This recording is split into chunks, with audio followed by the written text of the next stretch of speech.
and welcome to Episode 6, Series 2 of Child in Time, a podcast about growing up in the 1960s. Welcome. Now, before I start, this episode contains description of a musical presentation that was presented by 9 and 10-year-old children in 1964. The manner in which the item was staged is now regarded as culturally inappropriate. I'm just saying that up front. Recently, I attended an Education Week concert at a local primary school. There was a performance by a small orchestra, then a choir, followed by some dancing. For all the parents and grandparents in attendance, it was mobile phones at the ready to capture for posterity the result of all those hours of practice for the big day. I thought back to the times I was first up on stage. Unlike today, we only had a stage and maybe an upright piano off to one side. We had no amplification, no musical instruments, projectors or recorded music to play on the two big occasions during the school year when each class had to present an item for either Education Week or the end-of-year speech night. Speech night was the main one, I suppose, being held at the local town hall to accommodate everyone. When I was in third class, now known as Year 3, our teacher said we had to put on an item for speech night, and would any child like to volunteer to perform? I never realised the implication. I didn't know the consequences that would flow from the moment my hand shot up enthusiastically. I had the gig, just like that. No audition, no read-through, nothing. The little play, or more accurately a short mime, was about a young prince who was lonely and wanted a red ball to play with. I was just to wander about the stage, pretend to look out a window and wish for a red ball. Shortly afterwards, a ball arrives from stage right. I catch it on one bounce and beam my happiness to the audience. This is all done while the rest of the class recites the simple story from off stage. So it was just a matter of following the narrative. We did a few rehearsals and the teacher, on cue, would throw the big red plastic ball to me and I would catch it on one bounce and give a big smile. Easy. The whole thing only went for a few minutes. Next, my costume. I was to be dressed as, well, a little prince. One afternoon, the teacher instructed me to go out of the classroom and change, so my classmates could see me as I would be in the performance. I walked into the classroom in my red tights, smiling broadly. But my smile soon dissolved when it became apparent from all the tittering coming from the class that all eyes were only on my tight tights. So, this was what embarrassment felt like. To her credit, the teacher, she quickly clocked the situation and I was told to go and change back into uniform.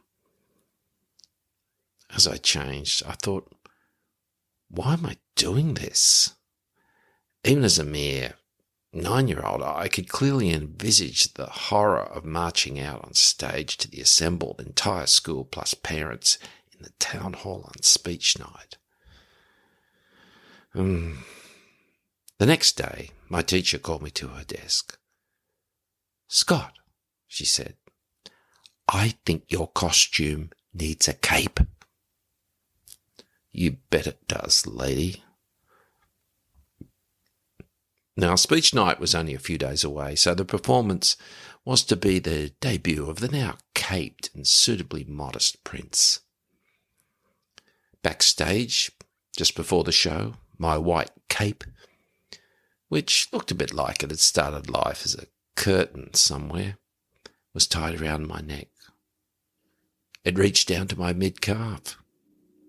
Good. Now it was time to take the stage. Before I walked on, I put my left arm under the cape and took both ends of the cape between my thumb and forefinger in a vice-like grip at the front of my body. Tonight, folks, you're only going to see my tights from mid-calf to my feet. I'm going to catch the ball one-handed if necessary. So, off we went. The narration started. I hit all my cues. I stared out the imaginary castle window, wishing for a red ball. Then we came to the climax. I looked to my left with the teacher standing in the wings with the ball. Here it comes. We'd done this many times before in rehearsal. For some reason I'll never understand, instead of throwing the ball up to me to catch on one bounce, she threw it downwards, and before I knew it, the ball had bounced past me and was headed to the lip of the stage. I gave chase and dived forward just before it bounced into the audience. I was now sitting, legs akimbo, the cape behind me, clutching the ball. I stood up and slept off stage left to a smattering of polite applause. On the way home in the car, there was only one comment. Mum said, "Gee, Scotty, the ball nearly rolled off the stage." Yes, Mum. It wasn't supposed to be like that. After the school holidays, I was in 4th class with a teacher who, she still often mentioned class reunions. Mrs. H was a small, neat woman in early middle age whose passion for music and performing was backed by a talent to utilise her resources to the very best advantage. It was more like being in a musical than just going to school. Her first task was to see what musical raw material she had to shape in her students.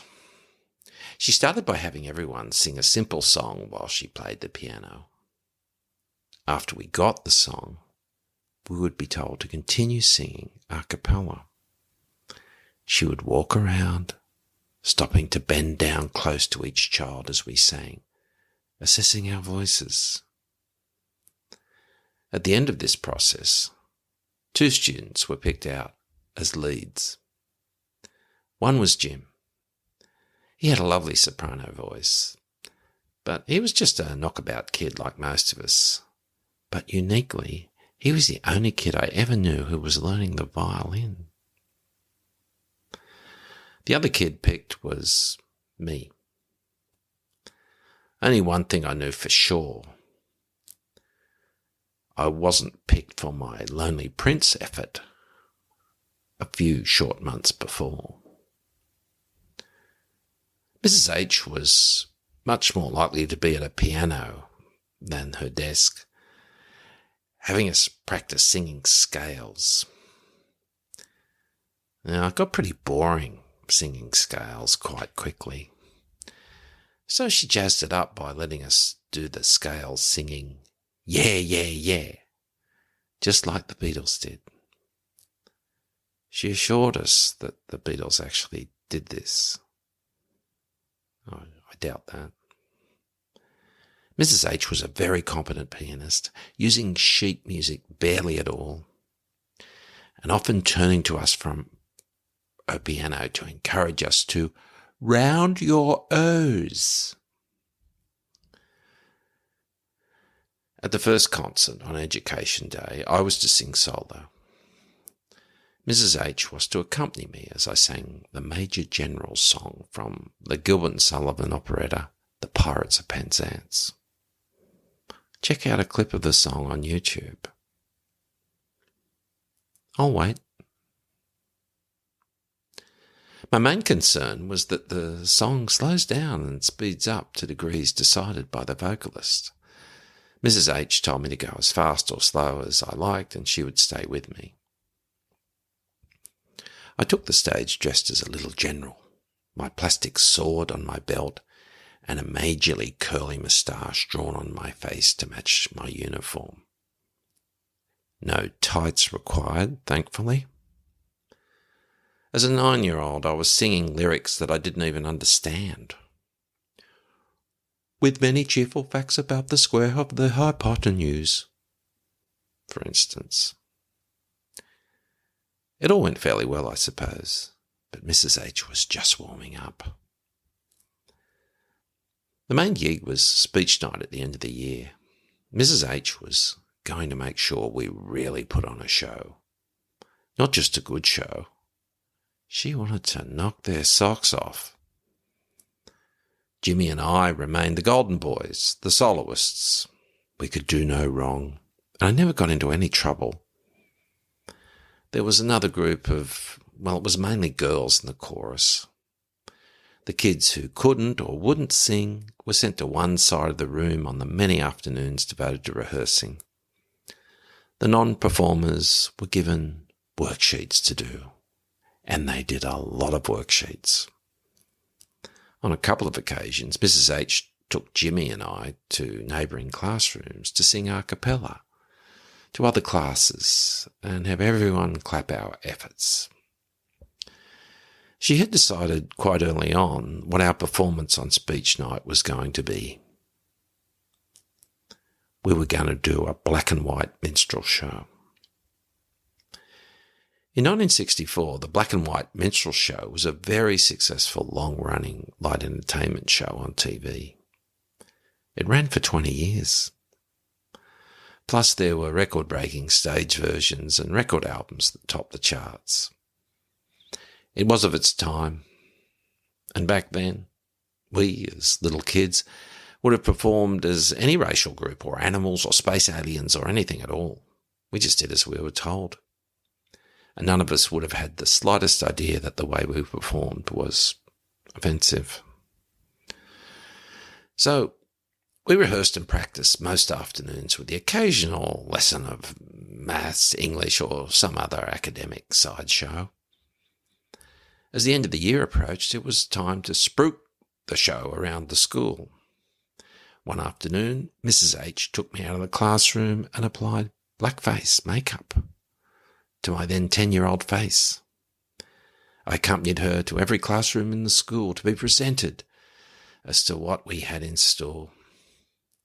It certainly piqued the interest of all the children when they saw a black face, as there was no dark-skinned students in my school. In 1964, it would still be 11 years until the White Australia policy would be abolished completely in 1975. The policy was designed to keep the population of Australia predominantly Anglo-Saxon, and it really focused on keeping Asian people from settling in Australia. From the end of World War II, the White Australia policy was being slowly dismantled by successive governments until it finished altogether. You may want to look it up after listening to this. It's very interesting. So, as I was being taken to each and every classroom, I realised that the kids were not just fascinated by seeing a black face, albeit in grease paint, but that I was unrecognisable. After we visited the classrooms, Mrs. H took me to the washroom to remove the makeup, but I asked for a second to regard myself in a mirror. It was a strange feeling, to be sure. Finally, the big night arrived. Fittingly, we would be the last act to perform. As the other classes did their performances, we were getting dressed and made up, so I didn't see them. From time to time, I'd just hear polite applause every so often. Mrs. H made sure the entire class was going to take the stage. Everyone made up, dressed as colourfully as humanly possible. The non-singers were to stand at the back of the performers and pretend to sing, I suppose. Jimmy and I were to sing the leads of things that you would expect from such a show. Camptown races, she'll be coming round the mountain when she comes, things like that. The show climaxed with When the Saints Go Marching In. One of the girls, one of my classmates, Rhonda, moved to the front of the stage and waved her tambourine in time, while half a dozen girls behind her followed her lead. It was only then my solo singing finished that I could move my eyes from looking at the back of the hall while singing to looking down and checking out the audience reaction. I saw many, many adults who were pleasantly shocked at how good we were, eyes riveted to the stage. After the final note, we were met with a wave of applause that went on and on. We really did knock their socks off. 6 weeks later, after the school holidays, I was in 5th class. Time and time again, I was approached by kids I didn't or barely knew while I was in the playground. Were you one of those singers in the minstrel show? Yeah, I was, I'd answer. That was really good, I'd say. Thanks for listening. There are 3 more episodes in this series before episode 10, and that will be another question and answer. So please send in any questions via the website or social media channels as listed in the show bio. And plans are also underway to have a bonus episode consisting of an interview with one of the show's biggest fans. Talk soon.